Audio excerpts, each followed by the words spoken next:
ঢালিউডের প্রভাবশালী জনপ্রিয় খল অভিনেত্রী রিনা খান নেতিবাচক চরিত্রে অভিনয় করে নিজেকে নিয়ে গেছেন এক অনন্য উচ্চতায়। সম্প্রতি এই অভিনেত্রীকে দেখা গেছে বিএনপি অফিসে। আর কি কারণে তিনি সেখানে গিয়েছিলেন তা পরিষ্কার করেছেন এক ভিডিও বার্তার মাধ্যমে। বিসমিল্লাহির রহমানির রহিম। আমি একটি নির্যাতিত মা। আমি অভিনেত্রী সেলিনা সুলতানা রিনা খান। আমি বিএনপি করি বিধায় আমার ছেলে 9 সালে জার্মান গেছে, তাকে কেস দিয়েছে, তার নামে ওয়ারেন্ট বের হয়েছে এবং আমার ছোট ছেলের পেছনেও পুলিশ লেগেছিল। আমি ঘরেই থাকতে পারি না, আমি কোনো অনুষ্ঠানে যেতে পারতাম না, বিটিভির কোনো অনুষ্ঠান করতে পারিনি।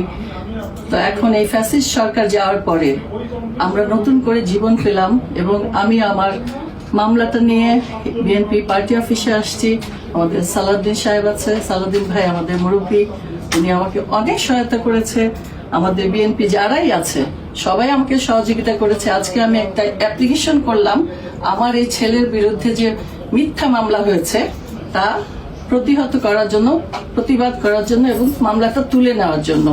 তো আমি সকাল থেকে এসে অনেক কাজ রেখে স্যার আমাকে অনেক সময় দিয়েছেন, এজন্য স্যারকে ধন্যবাদ, বিএনপি পার্টিকে ধন্যবাদ এবং আমি জিসাস কেন্দ্রীয় কমিটির সহসভা নেত্রী এবং আমি বিএনপি করি বিধায় আজকে আমার এই অবস্থা। তো এই ফ্যাসিস্ট সরকার গেছে, আমরা তার উৎখাত চেয়েছি, পেয়েছি। ভবিষ্যতে যাতে আর তারা কোনোদিন আমাদের উপরে কারোর উপরেই জুলুম করতে না পারে, আমরা সেইটাই কামনা করি। এবং আমি আজকে খুবই খুশি, আমার খুশিতে কান্না চলে আসতেছে। আমার ছেলে যখন দেখবে আজকে মামলাটি প্রত্যাহারের জন্য আমরা অ্যাপ্লিকেশন করেছি এবং হয়ে যাবে, তো এই জন্য আল্লাহর কাছে হাজার শুকরিয়া।